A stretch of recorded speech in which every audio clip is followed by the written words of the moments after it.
Welcome back, everybody. Mark with ExoticCar PlayPlace today, sitting in a 2018 BMW 330xi. So today I'm going to talk about the 5 things that I hate about this car. And when I use the word hate, it's probably an exaggeration. Realistically, you can live with it. It's not the worst thing in the world. However, there are some things worth mentioning if you're looking at buying one of these cars. If you saw my previous review, it was more of a general review talking about some of the specifications and such. But today I'm going to talk about some of the things that really get on my nerves about this car.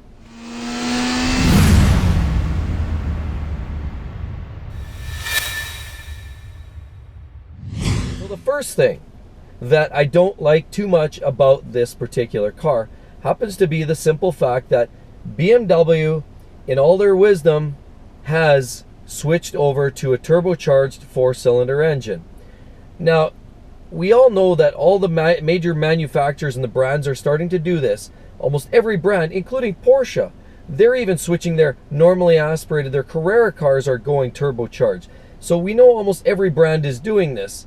It doesn't mean I have to like it. I love the tone of a normally aspirated engine.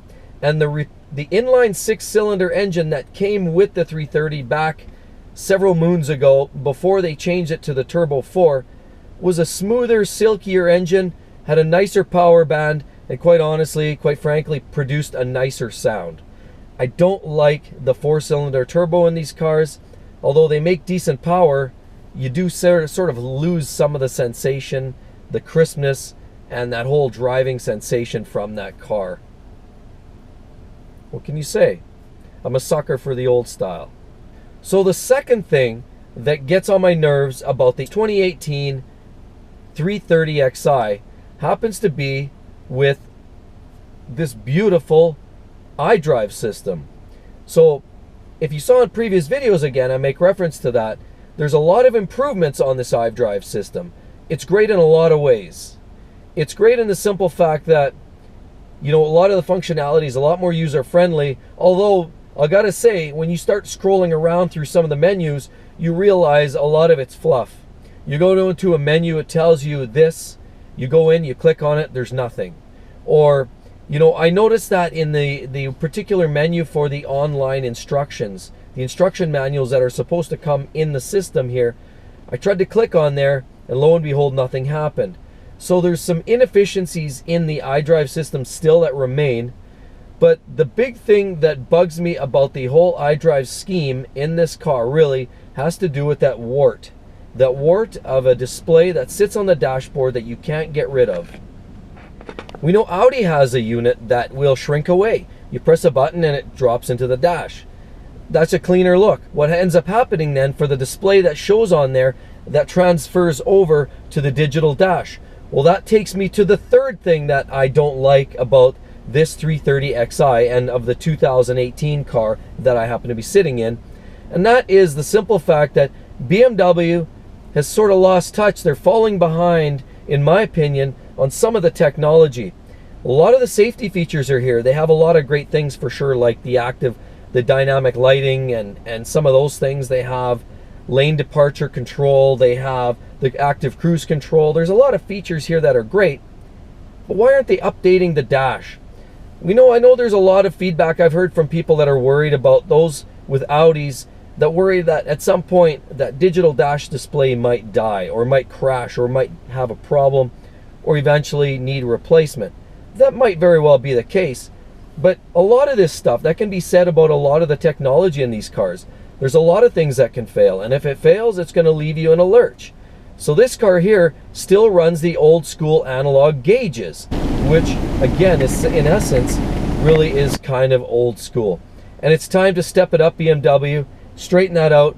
I've seen Audis, much lower end Audis. I've seen Volkswagens that come out with digital displays which make it fresh and clean, and it's a beautiful new look. It's kind of techie, but hey, that's where everything's going. You might as well follow suit. Some of the other brands are doing it. BMW, why aren't you? So the fourth thing that gets my goat about this car, and this goes with a lot of modern cars. Again, I know BMW is not unique to this, but that's another feature, that is the start automatic stop engine stop function that you get in this car. Again, a lot of cars are doing it. I've driven Porsches that have that now. I've driven a lot of cars, the Audis and the BMWs. A lot of them really are going down that way now because they're trying to save fuel, trying to, you know, work in the consumer's side in terms of, you know, saving money for the consumer, trying to save the environment, and trying to, you know, at the end of the day, create a car that has a smaller carbon footprint for the planet. That's all well and good, and in theory, it's a great concept.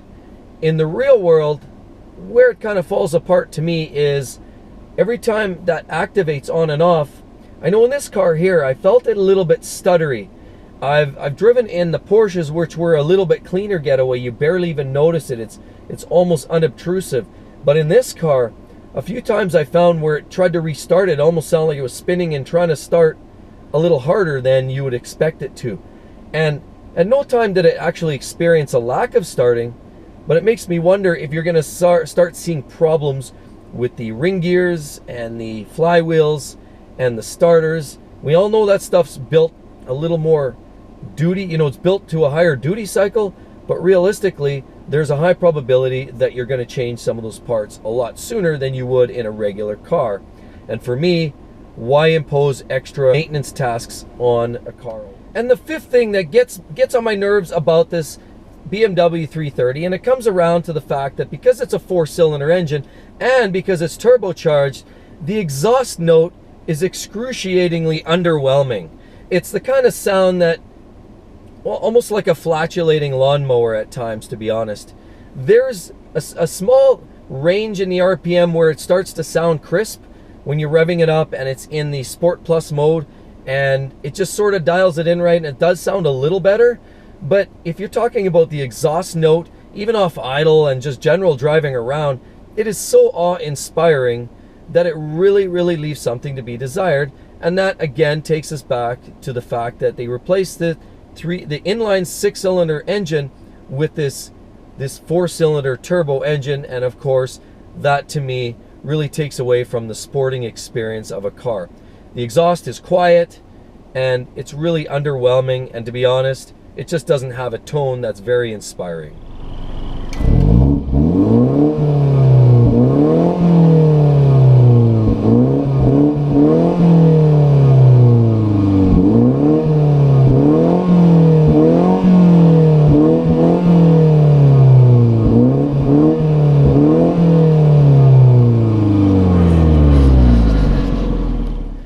So everybody, if you liked the video, I sure hope you give it a thumbs up. Don't forget to share a comment below. Overall, I do like this car. I do have to comment that there's some things that I have to comment that aren't the greatest about it. Overall, I've had this car now for a while, and the overall general experience has been very good. It's reliable. It's been fun to drive. It's been very economical, and it's stylish. I've noticed a lot of people checking looks, glancing over. It's a good looking car. It's a sharp looking car. And to be honest, you know what? It's a great mid-level car for somebody looking to get into a decent BMW with a reasonable power and good fuel economy.